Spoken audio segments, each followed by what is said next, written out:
पिछले कुछ महीनों के अंदर ऐसी कुछ न्यूज़ हमारे सामने आ रही हैं जो ये इंडिकेट करती हैं कि मान लीजिए कोई पर्सन है इंडिया का। इसको किसी रशियन अथॉरिटी के द्वारा कांटेक्ट किया जाता है।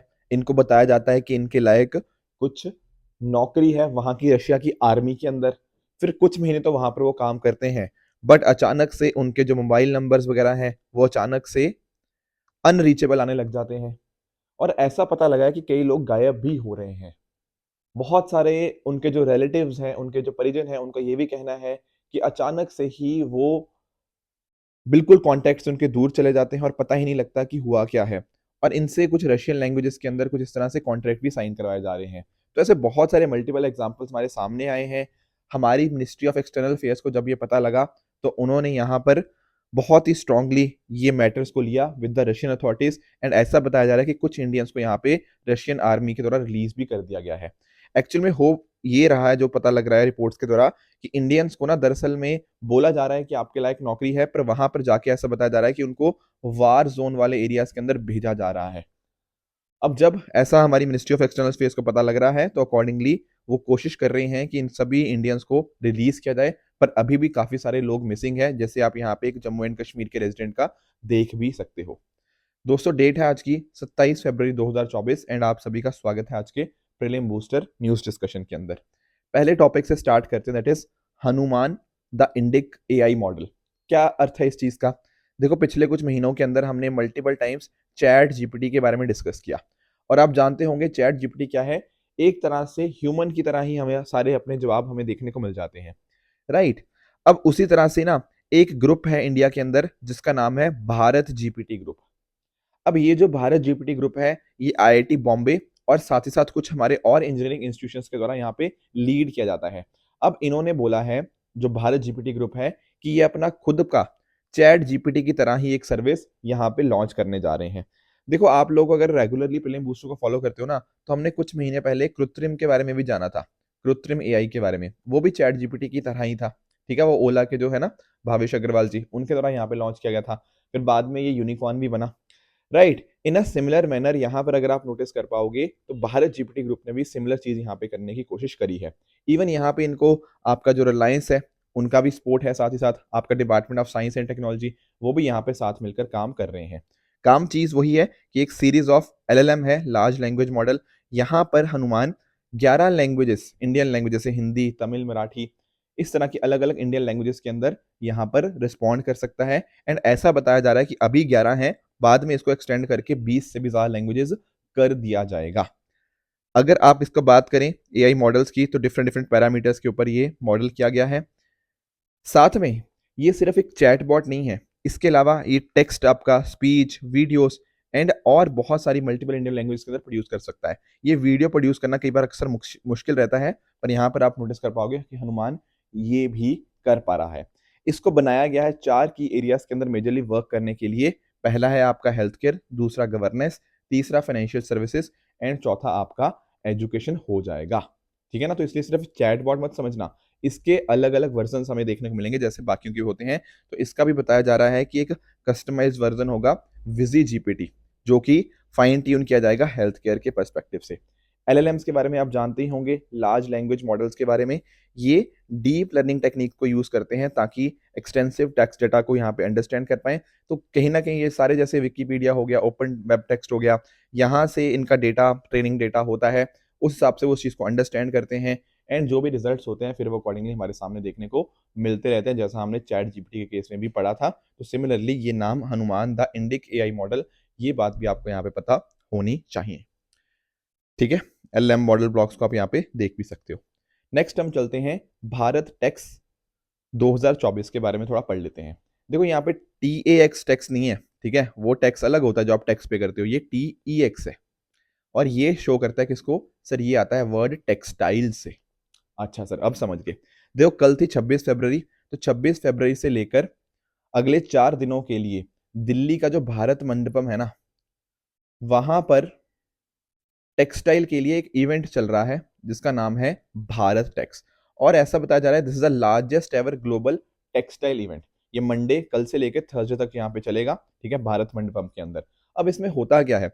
देखो, जैसे ना बुक इवेंट आपने देखा होगा, सिमिलरली ये आपका टेक्सटाइल इवेंट होता है। यहाँ पर अगर आप नोटिस करोगे ना तो अलग अलग लोग आपको यहाँ पे देखने को मिल जाएंगे। सर अलग अलग लोग का मतलब क्या? देखो यहाँ पर ना जो इस पर्टिकुलर भारत मंडपम के अंदर यहाँ पर 65 से भी ज्यादा नॉलेज सेशंस कंडक्ट कराए जाएंगे आपके अलग अलग पैनलिस्ट के द्वारा। तो एक तरह से ना जो भी टेक्सटाइल सेक्टर के रिगार्डिंग इश्यूज आते हैं उनको हम कैसे रिजॉल्व कर सकते हैं, तो दुनिया भर के लोग यहाँ पे होंगे। इवन ऐसा बताया जा रहा है कि बहुत सारे ग्लोबल सीईओज यहाँ पे आएंगे, ठीक है ना। 3,000 से भी ज्यादा बड़े बड़े बायर्स जो होते हैं वो यहाँ पे आएंगे, एंड उसके अलावा 40,000 से भी ज्यादा बिजनेस विजिटर एक तरह से आएंगे। जब मुझे एक बात बताओ कि बिजनेस विजिटर आ रहे हैं, टेक्सटाइल के स्टूडेंट्स आ रहे हैं, वीवर्स, आर्टिसंस, टेक्सटाइल वर्कर्स यहाँ पर आएंगे, तो कहीं ना कहीं ये चीज शो करेगा ना कि इंडिया का टेक्सटाइल हेरिटेज कितना बड़ा है। And even at the same time जो इंडिया के अंदर जो हैंडमेड की चीजें होती हैं, ठीक है ना, जो हाथों से जो टेक्सटाइल बनाई जाती हैं वो भी तो कितनी प्रीमियम क्वालिटी की होती हैं, तो वो चीजें भी यहाँ पे देखने को मिल जाएंगी। और जब ये सारी चीजें दुनिया भर तक पहुंचेंगी क्योंकि ग्लोबल सीईओज आ रहे हैं, तो हम एक्सपेक्ट करेंगे यहाँ पर बहुत सारे एमओयूज, मेमोरेंडम ऑफ अंडरस्टैंडिंग यहाँ पे साइन होंगे। तो हमारे प्रधानमंत्री जी का जो विजन है 5F vision, that is farm to foreign via fibre fabric and fashion focus, ठीक है ना। बिल्कुल फार्म से फॉरेन यानी कि हम उसको एक्सपोर्ट करेंगे via fibre fabric and fashion focus, तो उसके अंदर पूरी वैल्यू चेन के सपोर्ट करने के अंदर ये काम करेगा। यहाँ पर ये ऑर्गेनाइज किया जा रहा है by a consortium of 11 textile export promotion council, and साथ साथ सरकार भी यहाँ पे इसको सपोर्ट कर रही है। मेजर फोकस क्या है? ट्रेड एंड इन्वेस्टमेंट के ऊपर, एंड इससे इंडिया ना डेफिनेटली टेक्सटाइल के अंदर एक ग्लोबल पावर हाउस बन पाएगा। आप नोटिस करोगे, देखो बांग्लादेश का काफी एक इंपॉर्टेंट सेंटर बन के आया है यहाँ पर भी, बट इंडिया भी डेफिनेटली बहुत अच्छा काम कर रहा है, चाहे कॉटन हो गया, जूट हो गया, आपका सिल्क हो गया। हम चाहते हैं कि इसके अंदर हमारा जो शेयर है वो और भी तेजी से इंक्रीज हो पाए। तो डिफरेंट डिफरेंट तरह की यहाँ पे आपको टेक्सटाइल्स देखने को मिल जाएंगी। इवन पिछले दिनों के अंदर हमने टेक्निकल टेक्सटाइल्स के बारे में भी जाना था, जहां पर मैंने बताया था कि वो टेक्सटाइल जिनको आप एस्थेटिक पर्पज से नहीं बल्कि फंक्शनल पर्पज से यूज करते हो, जैसे आपकी आपकी केवलर की जैकेट्स हो जाती हैं, ठीक है ना, वो आपको प्रोटेक्ट करती हैं, बुलेट प्रूफ जैकेट्स, वो देखने के लिए नहीं पहन रहे हो, वो उसका कुछ काम है।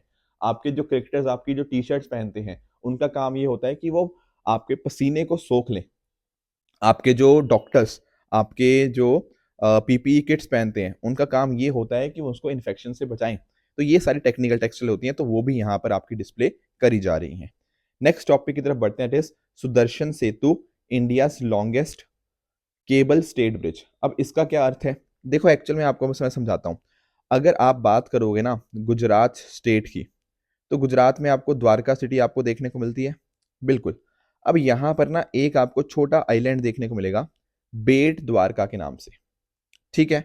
और यहीं पर बिल्कुल पास में आपको ओखा करके एक जगह मिल जाएगी। तो एक्चुअल में क्या है ना, ये ओखा और ये जो बेट द्वारका, इन दोनों को यहाँ पर ये कनेक्ट कर रहा है Sudarshan Setu bridge. Do you get the point? तो ये इंडिया का लॉन्गेस्ट केबल स्टेट ब्रिज है, तो इस बात को आप ध्यान में रखिएगा। कहाँ पर? ओखा मेनलैंड को आपके बेट द्वारका आइलैंड के साथ कनेक्ट कर रहा है। देखो एक्चुअल में इस कनेक्टिविटी से पता क्या होगा, जब हम इसको कनेक्टिविटी इसकी जैसे हो जाएगी, अब मतलब हो चुकी है, तो इससे आपके जो श्रद्धालु है उनके लिए टाइम कम लगेगा, ठीक है ना। तो अकॉर्डिंगली जिसको भी विजिट करना होगा तो आराम से ट्रांसपोर्टेशन हो पाएगा, टूरिस्ट अट्रैक्शन की तरह बहुत मेजरली सर्व कर पाएगा, एंड ऑल वेदर कनेक्टिविटी यहाँ पे आपको देखने को मिल जाएगी।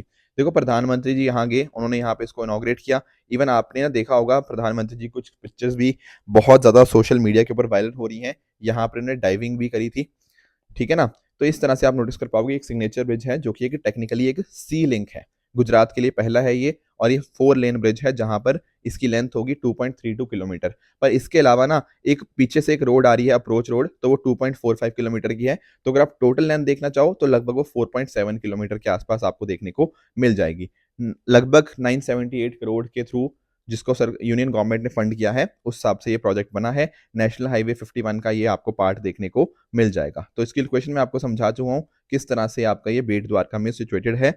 एंड साथ ही साथ यहाँ पे इसके जो पिलर्स हैं यहाँ पे, वहाँ पर भगवत गीता हो गया और लॉर्ड कृष्णा के इमेजेस आपको देखने को मिल जाएंगे। बाकी यहाँ पर सोलर पैनल्स भी यहाँ पे इंस्टॉल हो रखे हैं यहाँ पे साइडों में, तो उस हिसाब से यहाँ पे इलेक्ट्रिसिटी भी यहाँ पे जनरेट की जा सकती है।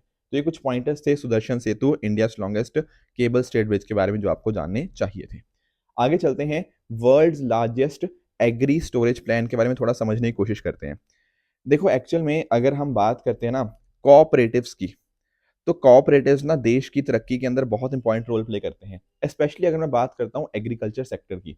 फॉर एग्जाम्पल, अगर आपने अमूल का नाम सुना है, ठीक है ना, तो अमूल क्या है, एक कोऑपरेटिव ही तो है। उसी तरह से आप लोगों ने लिज्जत पापड़ का नाम सुना होगा, ठीक है ना। ये कुछ ऐसे इनिशिएटिव्स थे जहां पर फार्मर्स कोऑपरेटिव्स की ने अपनी स्ट्रेंथ को दिखाया। एंड इवन यहाँ पे वुमेन का भी रोल बहुत इंपॉर्टेंट रहा, स्पेशली लिज्जत पापड़ के अंदर अगर मैं बात करूं। तो एक्चुअल में ना सरकार ये बात जानती है कि ये जो हमारे कोऑपरेटिव्स होते हैं, जिनको हम सहकार भी बोलते हैं, उनका रोल बहुत ज्यादा है। इसीलिए हमारे यहाँ पे स्कीम भी चलती है, सहकार से समृद्धि, प्रॉस्पेरिटी थ्रू कोऑपरेटिव्स। इसका काम यही है कि हमारे जो छोटे किसान हैं उनको भी हम और आगे लेकर आ पाए। एंड इसी वजह से सरकार ने एक मिनिस्ट्री भी बनाई है, कोऑपरेशन मिनिस्ट्री।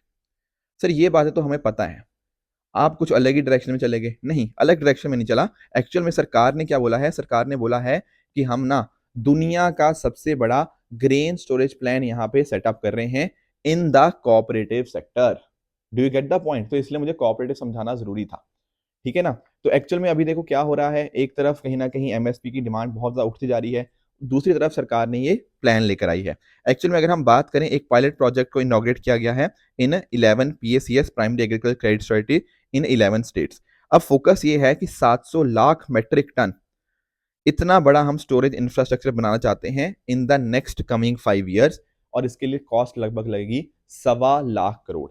इसके हिसाब से ना, अगर मान लो इतना बड़ा स्टोरेज इंफ्रास्ट्रक्चर हमने क्रिएट कर दिया, तो दरअसल में जो भी स्टोरेज लॉसेस हमारे होते थे उनको हम कम कर पाएंगे। देखो ऐसा बताया जाता है कि ना लगभग 6% पोस्ट हार्वेस्ट लॉसेस हमें देखने को मिलते हैं। अगर हमारे पास प्रॉपर एग्रीकल्चर स्टोरेज प्लान आ जाएगा, जो कि अगले 5 साल में बनाने का सरकार का प्लान है, तो ये स्टोरेज कॉस्ट कहीं ना कहीं कम हो सकती है। इसके अलावा हमारे जो किसान होंगे अपनी प्रोड्यूस को यहाँ पे स्टोर कर देंगे, एंड जब भी उनको लगेगा कि यार अब मार्केट में बेच सकते हैं, तब वो उसको अकॉर्डिंगली सेल कर पाएंगे। और क्योंकि इन्होंने अपना जो सामान है वो यहाँ पर रखा होगा इस पर्टिकुलर स्टोरेज के अंदर, तो उसको दिखाकर वो यहाँ पर लोन भी ले सकते हैं। तो कहीं ना कहीं किसानों के लिए बहुत ज़्यादा बेनिफिशियल है। हमारे जो पोस्ट हार्वेस्ट लॉसेस होते थे उनके कम करने के अंदर बहुत ज़्यादा हेल्प होएगा, और डिसेंट्रलाइज स्टोरेज होगा तो कहीं ना कहीं ग्रेन वेस्टेज कम हो जाएगी, हमारी जो नेशनल फूड सिक्योरिटी है वो इंप्रूव हो पाएगी, ट्रांसपोर्टेशन कॉस्ट में भी कहीं ना कहीं कमी आ जाएगी। तो इस तरह से किसानों को ज़रूरी नहीं है कि अगर मान लो मार्केट में लो रेट चल रहे हैं तो उसी टाइम उसको बेचें। नहीं, आप इसको स्टोर कीजिए, बाद में जब प्राइजेस ठीक होंगे तब आप इसको बेच दीजिएगा, ठीक है ना। तो हमारी जो डिसेंट्रलाइज प्रोक्योरमेंट आपकी एफसीआईज है स्टेट गवर्नमेंट्स का देखने को मिल जाएगी। तो ये चीज़ आप जानते होंगे, एक तरह से हब एंड स्पोक मॉडल्स की तरह ये काम करेगा, ठीक है। बाकी आप देख पाओगे प्रोक्योरमेंट सेंटर की तरह काम कर लेंगे एफसीआईज, फेयर प्राइस शॉप की तरह जो फंक्शन कर रहे हैं। ये चीज़ें आपको थोड़ी सी पता होनी चाहिए। और अलग अलग जो सरकार की स्कीमें थी, चाहे एआईएफ है, एग्रीकल्चर इंफ्रास्ट्रक्चर फंड हो गया, एग्रीकल्चर मार्केटिंग इंफ्रास्ट्रक्चर स्कीम हो गया, और आपकी जो एनएफएसए वगैरह स्कीम्स हैं, या आपकी एमएसपी के प्रोक्योरमेंट हो गया, ये सारी स्कीम्स कन्वर्ज कर रही हैं, साथ में मिलकर आ रही हैं, ताकि हम अपने किसानों के लिए और भी बेहतर स्टोरेज दे पाएं। आगे चलते हैं, Chalukyan period temples of Badami discovered. क्या अर्थ है इस चीज का? देखो एक्चुअल में आपको ना एक चीज बताता हूँ। यहाँ पर हाँ, यहाँ पर आओ, ये हमारा मैप है, ठीक है ना, इंडिया का आपको मैप देखने को मिल जाएगा। इसमें यहाँ पर ना मैंने चालुक्यन पीरियड की बात करी है, राइट। और स्पेशली अगर मैं बात करूं बादामी के चालुक्यंस की, एक्चुअल में ना अगर आप नोटिस करो तो बादामी चालुक्यंस की जब हम बात करते हैं, तो आप जानते हो यहाँ से जो वातापी आपको देखने को मिलता है, यहाँ से इनका सेंटर हुआ करता था। पर एक्चुअल में इनका जो इन्फ्लुएंस था वो यहाँ से आप देख सकते हो, नर्मदा नदी से लेकर नीचे जो कावेरी नदी है, वहां पर इनका इन्फ्लुएंस देखने को मिल जाएगा। अभी क्या हुआ है, अभी हमें ना एक गांव है, ठीक है, ये गांव नालगोंडा डिस्ट्रिक्ट तेलंगाना के अंदर देखने को मिलता है। वहां पर हमें पाया गया है कि कुछ हमें एंशियंट टेम्पल्स देखने को मिले हैं। तो एक्चुअल में ना ये हमारा जो हम सोच रहे थे कि इतने एरिया के अंदर आपके बादामी चालुक्यन पीरियड का इन्फ्लुएंस था, ये एरिया शायद इससे भी ज्यादा है, क्योंकि ये जो टेम्पल पाया गया ना, ये बिल्कुल आपकी कृष्णा नदी के बिल्कुल किनारे के ऊपर पाया गया है। तो ऐसा देखा गया है कि जो हम एरिया सोच रहे थे उससे 500 किलोमीटर दूर भी बादामी चालुक्य का इन्फ्लुएंस था। तो शायद बादामी चालुक्य जो एम्पायर था वो कहीं ना कहीं बहुत बड़े एरिया के अंदर फैला हुआ था, जितना हम सोच रहे थे शायद उससे भी ज्यादा। Do you get the point? तो ये चीजें थोड़ी हमें जाननी चाहिए बादामी चालुक्य के बारे में। यहाँ पर आप नोटिस कर पाओगे कुछ नई चीजें यहाँ पे डिस्कवर हुई हैं। कहाँ से सर? मूदी मनियक्कम विलेज है नालगोंडा डिस्ट्रिक्ट तेलंगाना के अंदर, वहां पर यहाँ पे जो आपकी प्रीहा है, public research institute of history archaeology and heritage, इसने यहाँ पे 2 एंशियंट टेम्पल्स को यहाँ पे डिस्कवर किया है। अगर मैं बात करता हूँ देखो बादामी चालुक्य पीरियड की, तो आप जानते हो कि ये जो टेम्पल है ये तो चलो 543 टू 750 एडी में देखने को मिलते हैं, पर अदरवाइज जो बादामी चालुक्य उनका बताया जाता है 5th 6th सेंचुरी से लेकर 12वीं सेंचुरी के बीच में इनका इन्फ्लुएंस देखने को मिलता है। और ये जो टेम्पल्स होते हैं ना, आप जानते ही होंगे कि यहाँ पे जो टेम्पल्स हम जनरली बात करते हैं वहां पे कौन से आते हैं, आपके विसारा स्टाइल के टेम्पल्स आपको देखने को मिलते हैं। ठीक है, स्लाइड्स मुझे लगता है आगे पीछे हो गई हैं, but anyways Badami Chalukyan architecture जो आपको देखने को मिलता है, यहाँ पर हमें विसारा स्टाइल ऑफ आर्किटेक्चर देखने को मिलता है, जो कि एक मिक्सर होता है आपका नदन में जो नागरा स्टाइल हो गया और सदन में आपका जो द्रविडन स्टाइल ऑफ आर्किटेक्चर है, दोनों का एक मिक्सचर देखने को मिल जाएगा। ठीक है ना, तो 5th to 8th सेंचुरी के बीच में यहाँ पे इवॉल्व हुआ हिंदू स्टाइल आर्किटेक्चर है यहाँ पे। और एक्चुअली आपने ना जैसे आईहोल टेम्पल हो गया, बादामी टेम्पल्स हो गया, पत्तरकाल टेम्पल हो गया कर्नाटका का, यहाँ पर हमें देखने को मिल जाएंगे। इवन आपका जो एक ना लाड खान टेम्पल है वो भी यहाँ पे इसका बहुत ही प्रोमिनेंट एग्जाम्पल है। पार्वती टेम्पल आप यहाँ पे देखने को मिल जाएगा। और एक्चुअली जो बादामी चालुक्य है ना, इन्होंने आपके एक तो आपका जो तेलुगु लिटरेचर हो गया, उसी साथ साथ आपका जो कन्नड़ा लिटरेचर हो गया, वहां पर बहुत इंपॉर्टेंट इन्फ्लुएंस यहाँ पे आपका दिया गया है। और अगर मैं बात करूं कुछ बादामी चालुक्य के कुछ इंपॉर्टेंट किंग्स की, तो आप जानते हो कि एक्चुअल में चालुक्य डायनेस्टी को एस्टैब्लिश किया गया था पुलकेशिन वन के द्वारा इन 543 एडी।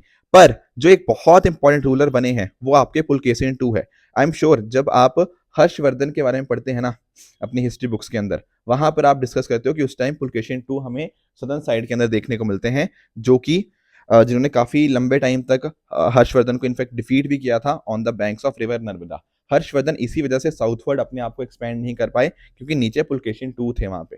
ठीक है ना, बाद में पुलकेशिन टू जब पल्लव नरसिम्हवर्मन से फाइट कर रहे थे तो बैटल ऑफ वटापी के अंदर उनकी यहाँ पे डेथ हो जाती है 642 एडी के अंदर। इनफैक्ट ना आप लोग जब पढ़ते हो, आपके चाइनीज अकाउंट्स पढ़ते हो, तो ह्यून सेंग का जिक्र आता है। ह्यून सेंग आप जानते हो हर्षा के टाइम के ऊपर आए थे, तो इवन ह्यून सेंग ने पुलकेशिन टू के कोर्ट को भी विजिट किया था। इनके अलावा पुलकेशिन टू के अलावा विक्रमादित्य वन और विक्रमादित्य टू, ये भी बहुत इंपॉर्टेंट आपके चालुक्य ना रूलर रहे हैं। विक्रमादित्य वन ने राजमल्ला टाइटल यहाँ पे लिया था after defeating the Pallavas, and उसी तरह से विक्रमादित्य टू के टाइम के ऊपर जो किंगडम था वो अपने हाईएस्ट पीक के ऊपर पहुंच गया था। फिर इन दी एंड जो राष्ट्रपिता किंग है दंती दुर्गा 753 एडी के अंदर उन्होंने यहाँ पे कीर्तिवर्मन टू जो लास्ट रूलर थे बादामी चालुक्यन डायनेस्टी की, उनको यहाँ पे ओवरथ्रू कर दिया था, एंड इससे कहीं ना कहीं इसका एंड देखने को मिलता है।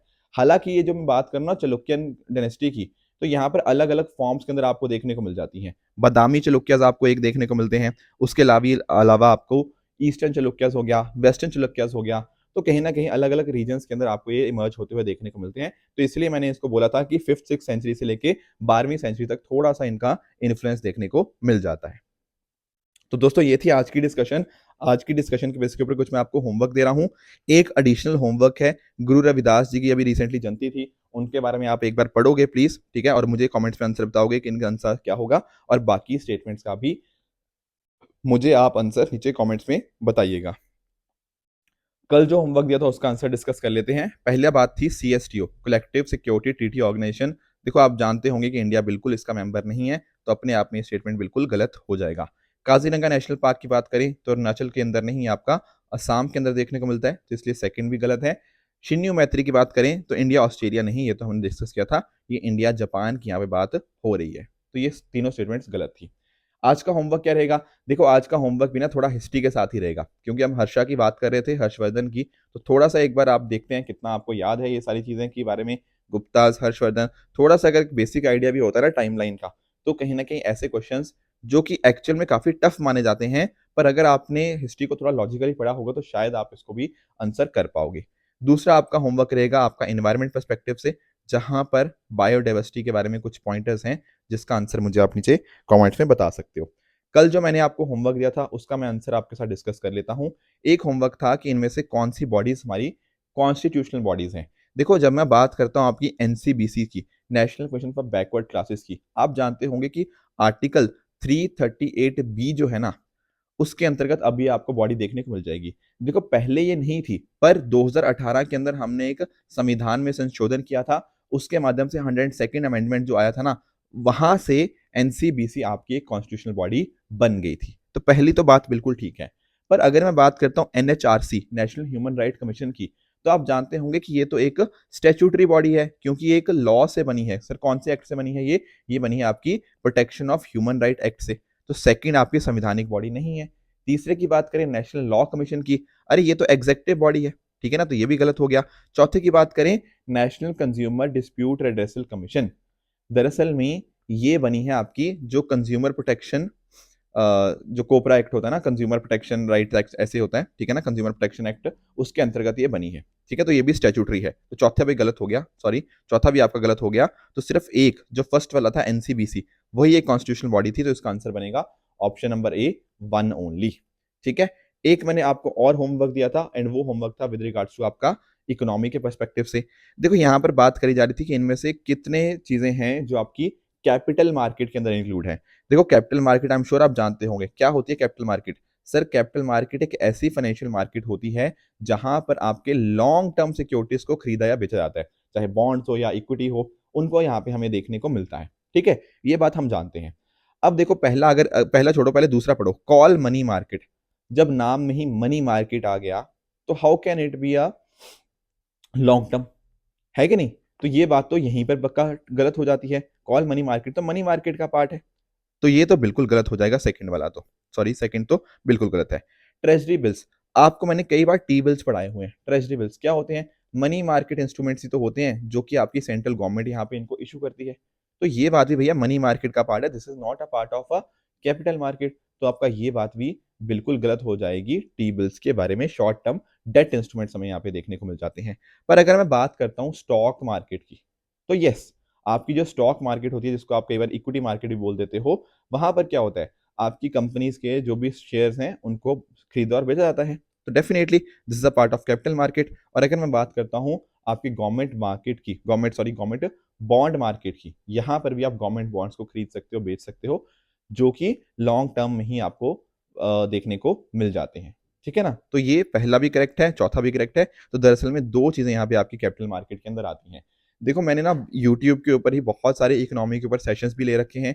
इवन अगर आप मेरे नाम के साथ सर्च करोगे, मतलब साथ में ओनली एस लगा देना, जैसे मनी एंड बैंकिंग के ऊपर मैंने काफ़ी डिटेल में कई बार टॉपिक्स ले रखे हैं, तो money and banking only I S मेरा नाम लिख सकते हो, साथ में ऋषभ।